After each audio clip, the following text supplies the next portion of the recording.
Dans l'histoire de la mécanique, de l'astronomie, de l'optique, de l'analyse, il y a eu un avant Newton et un après Newton. Eh bien, c'est vrai aussi dans l'histoire de l'informatique. Le voici peu après la publication des Principia qui l'ont rendu célèbre. Il est difficile d'imaginer maintenant le culte dont il a été l'objet à partir de 1687 et surtout après sa mort. Voltaire a beaucoup fait pour la renommée de Newton sur le continent. Il a publié en 1738 ses Éléments de la philosophie de Newton, où il fait ce qu'il peut pour vulgariser ce qu'il a compris, c'est-à-dire pas grand-chose.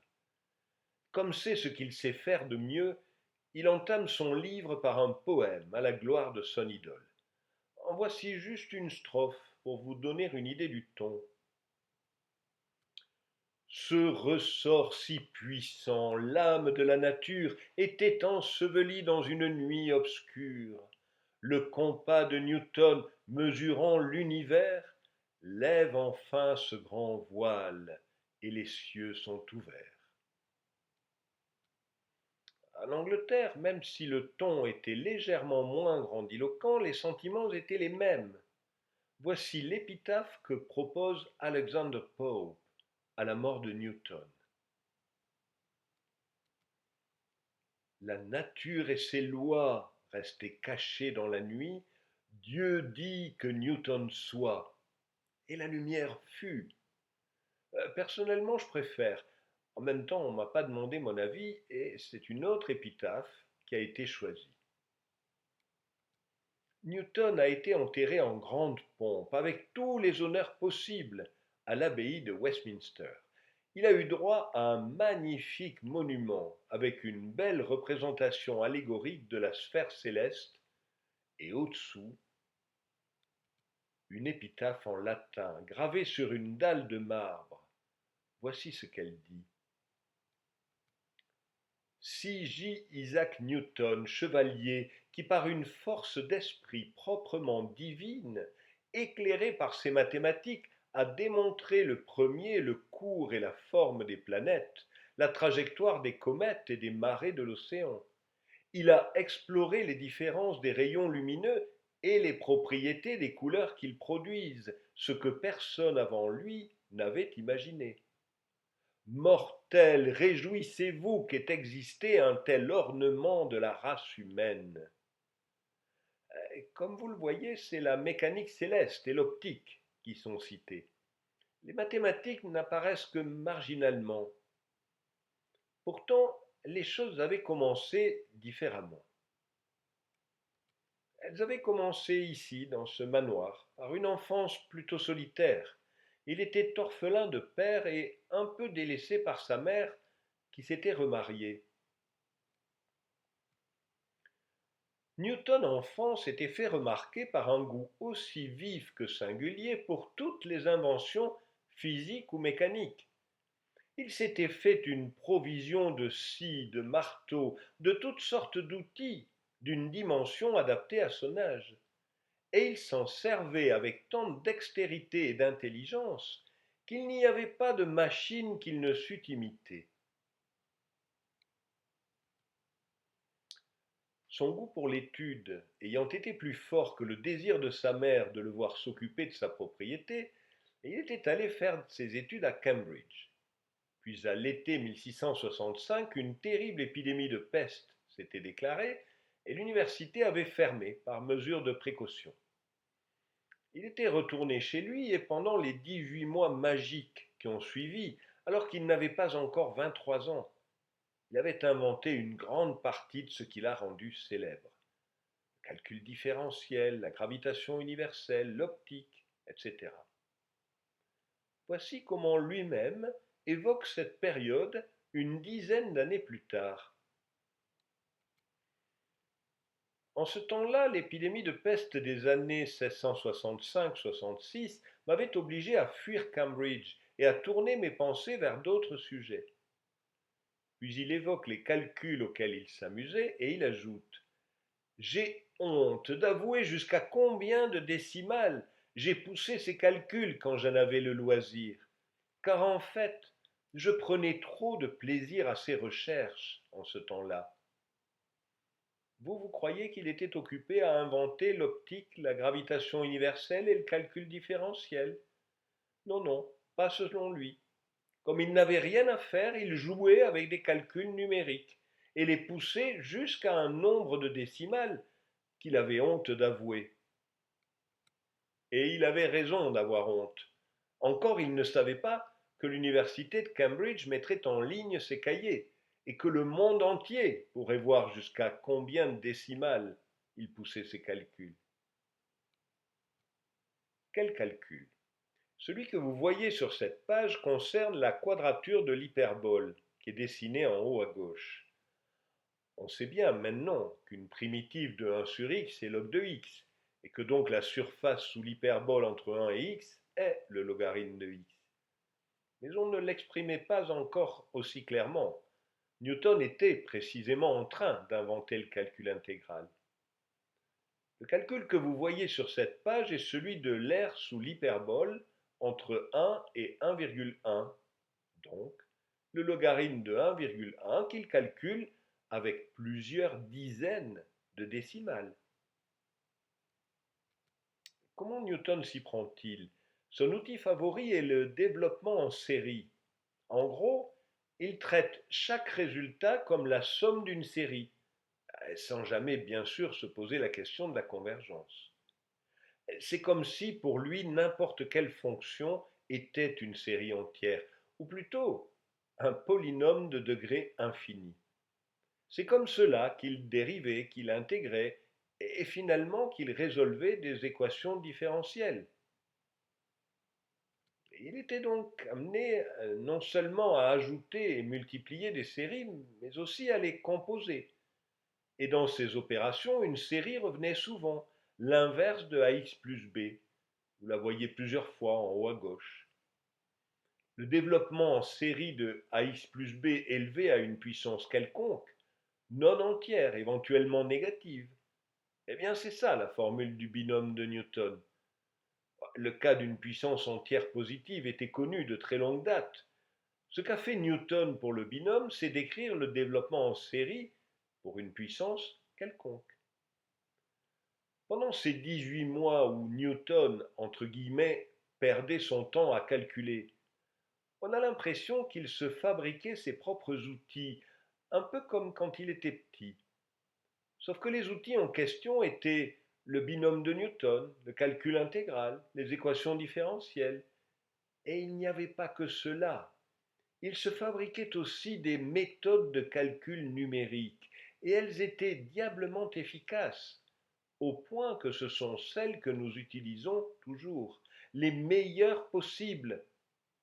La plus connue des méthodes de Newton est l'algorithme d'approximation des racines d'une équation. Elle apparaît dans le Treatise of Algebra de Wallis en 1685.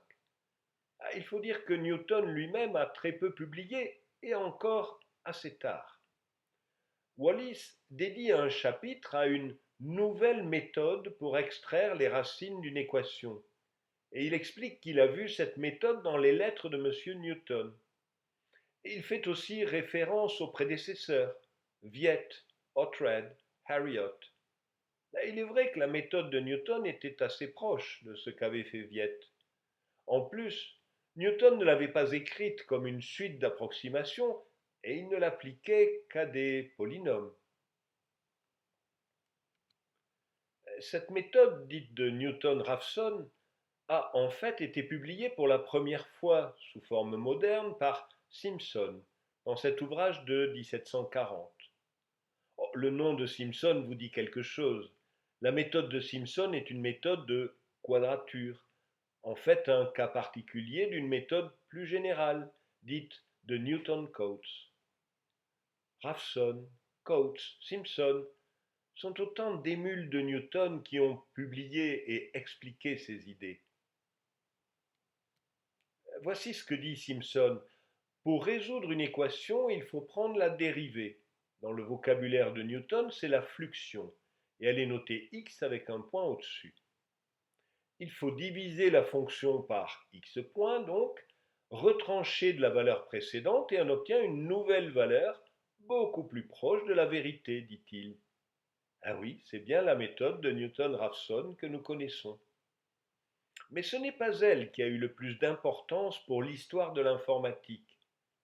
Pas plus que les méthodes de quadrature de Newton-Cotes. La méthode la plus importante, on la trouve dans ce livre, Les principes mathématiques de la philosophie naturelle, peut-être le livre qui a eu le plus d'influence dans toute l'histoire des sciences.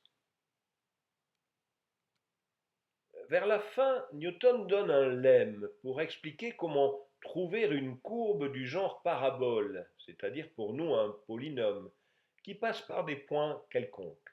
C'est ce qui est surligné en bleu. Une interpolation, donc, c'est ce que nous appelons le polynôme interpolateur de Lagrange, bien que Lagrange ait toujours dit qu'il était dû à Newton. Regardez la figure en bas de l'image. Au-dessous de la courbe, on voit une sorte de triangle de notation. B, 2B, 3B, 4B, 5B, puis en dessous C, 2C, 3C, 4C, puis D, 2D, 3D, etc.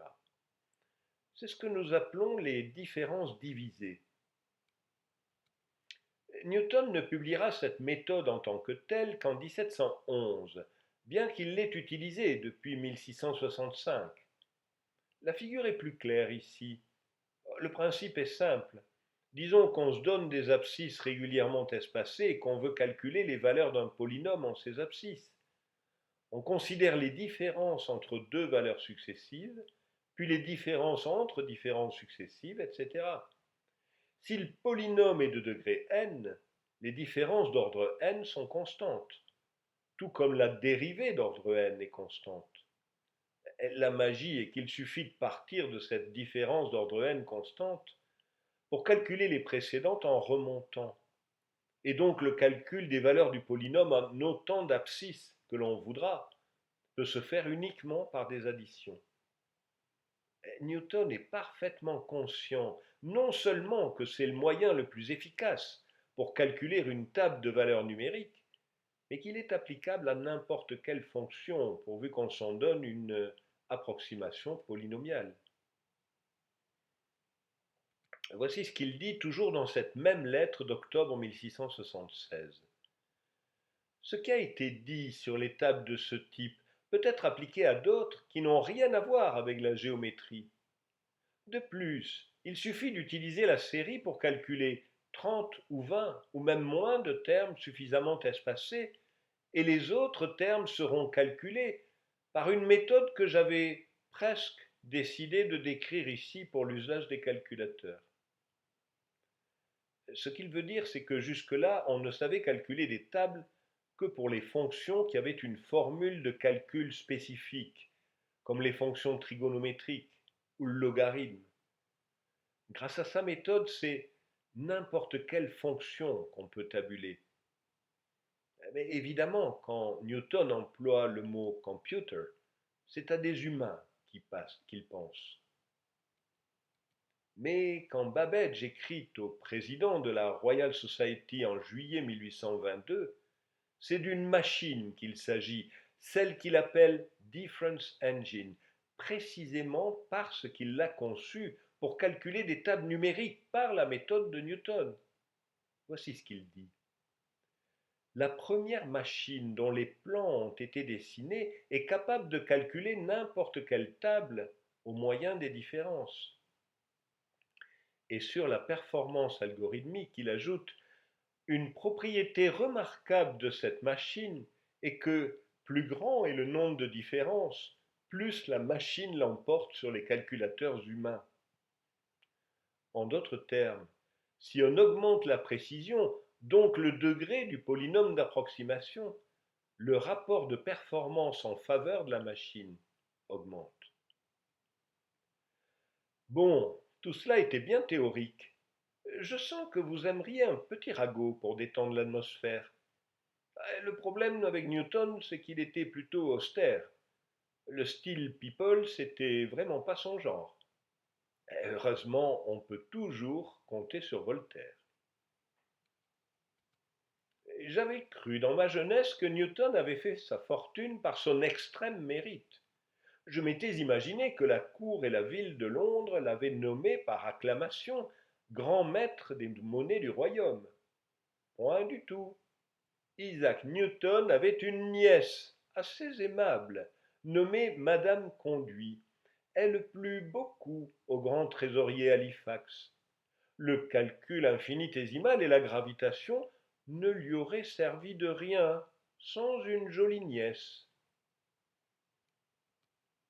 La voici, cette jolie nièce, qualifiée de célèbre et spirituelle par ses contemporains. C'est la seule image qu'on en ait. Certes, on peut toujours compter sur Voltaire pour les ragots, mais pas pour la vérité historique. Lord Halifax était bien ministre des Finances. S'il a nommé Newton grand maître des monnaies, c'est parce qu'il l'avait connu à Cambridge, qu'il l'admirait, qu'il avait confiance en lui. Certainement pas à cause de sa nièce. Elle était enfant au moment de la nomination de Newton. Il ne l'avait pas encore rencontrée. Bon, certes, ils se sont rattrapés ensuite. Il lui a confié l'intendance de sa maison et à sa mort, il lui a laissé une forte somme d'argent, en précisant dans son testament que c'était as a small recompense for the pleasure and happiness I've had in her conversation. Je vous laisse imaginer les ragots. De Morgan, celui des lois de Morgan en logique, qui est une autre mauvaise langue, a écrit tout un livre pour expliquer que Catherine Barton et Lord Halifax avaient été secrètement mariés. Rien n'est moins sûr. Ce qui est sûr, en revanche, c'est que, après la mort de Lord Halifax en 1715, Catherine Barton s'est occupée de Newton, qu'elle est devenue Madame Conduite et qu'elle et son mari ont continué à héberger Newton jusqu'à sa mort. Dans tout ce qu'on raconte sur Newton, il a effectivement dit qu'il avait vu plus loin parce qu'il était debout sur des épaules de géant. Il l'a dit dans cette lettre à Robert Hooke en 1675, avant que leur relation ne tourne au vinaigre. De toute façon, l'expression était connue depuis l'Antiquité et Newton l'utilisait avec Hooke par fausse modestie. Ce qui semble plus sincère et aussi plus sympathique, c'est ceci. Je ne sais ce que le monde pensera de mes travaux, mais pour moi, il semble que je n'ai pas été autre chose qu'un enfant jouant sur le bord de la mer et trouvant tantôt un caillou un peu plus poli, tantôt une coquille un peu plus agréablement variée qu'une autre, tandis que le grand océan de la vérité s'étendait inexploré devant moi. Tout de même, inventer le calcul différentiel et l'analyse numérique, tout ça pour jouer à découvrir la gravitation universelle? Quel gamin, ce Newton!